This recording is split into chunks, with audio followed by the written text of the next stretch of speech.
Everybody, this is Dream, and today we have a 10-game Major League Baseball slate. Before I get started, can you guys smash that like and subscribe button? Really does help the channel a lot. Let's go ahead and get into the slate. We do have some potential weather issues, but we'll have to wait closer to the slate, obviously, to get into those. So let's get into our pitchers here. We're going to start with Luzardo first, as he is a core play today. He's going to be very chalky, as he is facing Colorado. And in the last 7 games, he's had only 2 bad games, and then he's had 5 games over 28 fantasy points. He has as high as a ceiling as anybody on the slate, and he's facing one of the worst offenses, and they're not at Colorado, which gives him a lot of upside. As you can see, he's averaging 21 fantasy points a game for the last 10, so he has really good potential here. Then we'll look at Nola for Philly. He has a high ceiling and a low floor. He does have some risk as a result of that, but his ceiling is higher than that. His ceiling is high versus a team that doesn't have more than a couple guys that are hitting really well for Cleveland. He definitely draws some good potential today, as he's got some good metrics, though he does have a low floor, like I said. Then we'll look at Ober for Minnesota. Now, he's facing a positive matchup against Chicago White Sox, but he's only had 2 games under 16 fantasy points all season long. However, he has not been a super. He's only had 4 games over 20 fantasy points. So he's got a 15 to 20 fantasy point range on average, and this is definitely a situation where it feels like he'll hit in that range, though he is a little bit overpriced for the situation as well, because he is pricey at $9,800, but he is in play. Goelito for Chicago White Sox really looks good today, as he's had 2 starts against Minnesota this season. In both those games, he was over 20 fantasy points. He's also only had 3 really bad games all year. His K rate is up and down, but Minnesota is one of the worst strikeout teams in the MLB, so he has really good potential from that perspective there, as he had 14 strikeouts in the 2 games he's faced them so far this season. Then we're going to look at Wells for Baltimore. Now, he faces a very sticky situation against Tampa Bay, but he's very similar to a lot of guys on the slate, that he has a 15 to 20 fantasy point range, and he's only had a couple games below that range all year, so he does have some utility here, but he's definitely one of the riskier options. Jordan Montgomery fits right into that situation as well, as he's had 8 straight games over 15 fantasy points. He does face a little bit easier of a matchup here against the Cubs, who've been very inconsistent this year. 4 of the games of the last 8 have been over 20 fantasy points too, and he's only had 1 game with more than 1 earned run in that stretch. His K rate has been better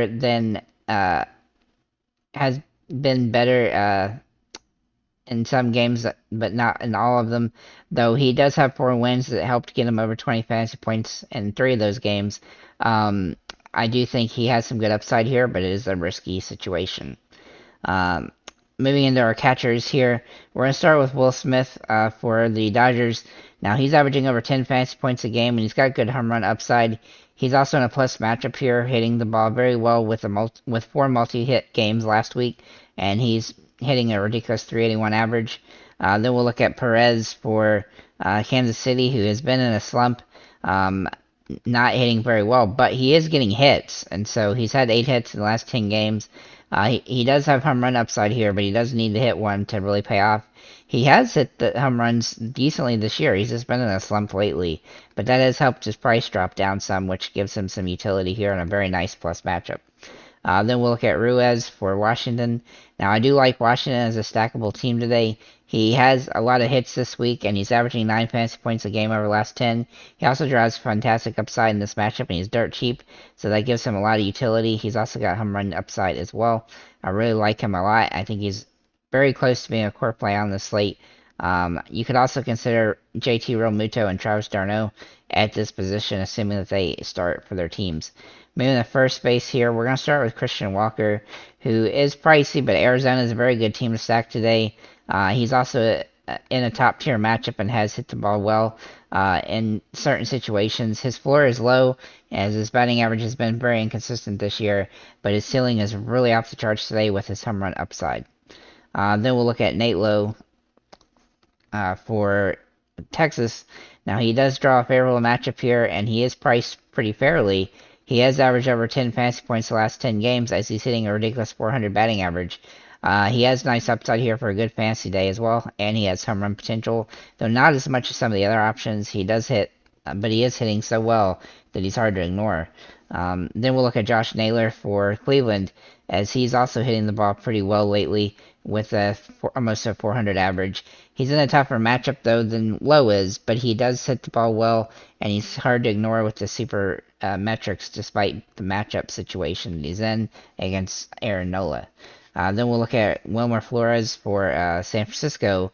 Now, he has also hit over 400. We got three really good hitters that are pretty well priced here. In Flores' case, he's very cheap, and he's in a really good situation if he draws a start. You do need to make sure he does draw the start, though, before you use him, because he doesn't play every game, but he definitely has hit the ball very well recently, and he has home run upside as well. You could also consider Matt Olson, Bryce Harper, and Anthony Rizzo at this position. Moving to second base, we're going to look at Mookie Betts. Now, he can play in the outfield as well, and he's priced pretty high, which makes him hard to roster, but he is a good matchup here and has home run upside. He's also averaging over 14 fantasy points per game over the last 10. Ketel Marte is in play for Arizona, and like I said, I really like Arizona today. He's hitting the ball really solid. He is pricey, but he's coming out of a slump a few games ago, and he's had some pretty solid and high-scoring games as a result, and he can score as many fantasy points as anybody on the slate. Then we'll look at Brendan Donovan here for St. Louis. Now, he's scoring over 10 fantasy points a game recently, and while he doesn't have a ton of upside, he has good potential here just from the ceiling perspective. I don't necessarily expect a home run from him today, though. Nolan Gorman has actually more home run upside than Donovan does, but he's hasn't been quite as consistent lately, though he's still hitting the ball extremely well with a 324 average over the last 10, so he's hard to ignore from that perspective, and he's also nice priced as well. So I think both those guys are in play for St. Louis. Also consider Marcus Semien, Ozzie Albies, Matt McLain, Gleyber Torres, Geraldo Perdomo, and Eduardo Julian at this position. Moving to third base, we're going to start with Austin Riley, who is a core play, and the reason he's a core play is he's had 6 home runs in the last 5 games. Yep, he's had 5 straight games with home runs, including a double dinger, and then all of those games except for one have been multi-hit games. He just draws really good metrics here. He's hitting the ball at a ridiculous 341 average, averaging 15.3 fantasy points a game. The shocking amount of this is that the Braves have only won 2 of those 5 games, but they are in good shape here against Milwaukee's pitching today, and he has about as good of a matchup here as you could ever want for a batter in this position, though he is fairly expensive, and that does make him somewhat hard to roster. Candelario for Washington is dirt cheap, though, and he's hitting pretty well up and down throughout the season, but he's in a good matchup here. He's getting hits. He's just not scoring a lot of fantasy points, and he has home run upside. He's a little bit boomer bust from that perspective, but he does draw good metrics here, and he's definitely on a stackable team. You could also consider Ella De La Cruz and Jose Ramirez at this position. Then we're going to look at Matt McLain at shortstop. Now, shortstop is pretty weak as well, like third base, but there's a few more guys here. McLain's one of them. He is very expensive, though, but he has as much home run upside as anyone on the slate, and he's averaging over 10 fantasy points a game. He's also had 3 home runs in the last 10 games. CJ Abrams is a core play who I think is a great option today, as he is absolutely just crushing the ball with a 419 average over the last 10. He's also averaging almost 16 fantasy points a game, because not only has he got some home run upside, he's been getting stolen bases quite a bit as well. Pretty much every time he gets on base, he's getting a chance to steal a base. He's also had 3 multi-hit games in a row, so I really like his potential here, and he draws great metrics here. You could also consider Bobby Witt Jr., Bo Bichette, Ella De La Cruz, and Carlos Correa.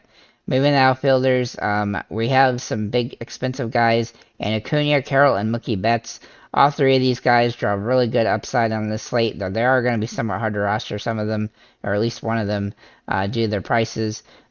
Soler here for Miami is in play as kind of a top tier play, though he has been in a slump. He does draw good metrics here and has home run upside. Schwarber is also a guy that I don't love to use because he tends to be a boomer bust play from a home run perspective, but he does draw that situation today. And then Mickey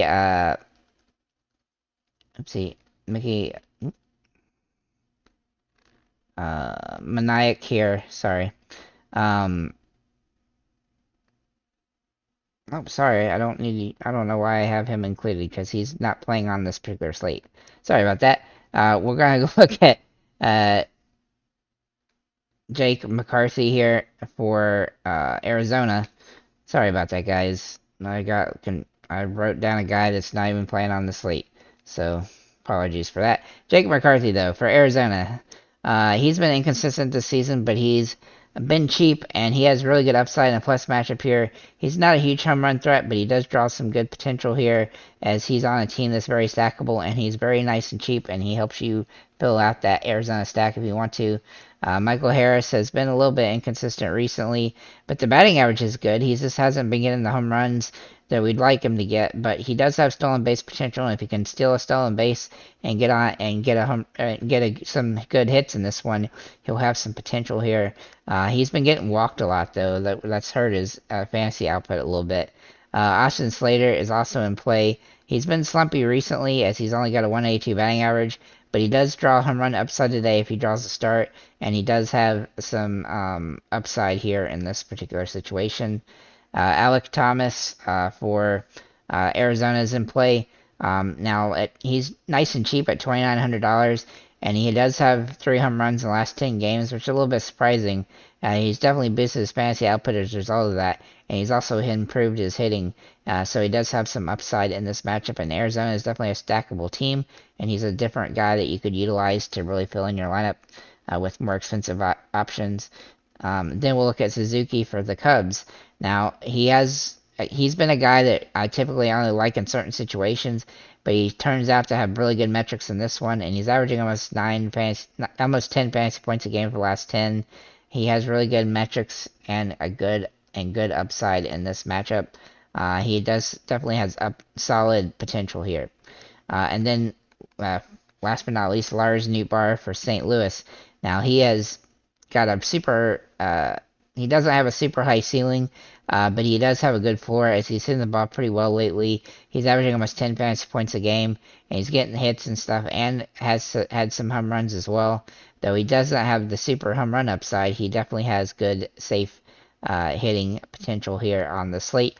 Also consider Michael Conforto, Andrew Benintendi, Henry Davis, Brian Reynolds, Giancarlo Stanton, and Christian Yelich at this position. For the sub 3,000 guys, I'm going to run through these guys real quick. Alec Thomas in outfield, Christian Encarnacion,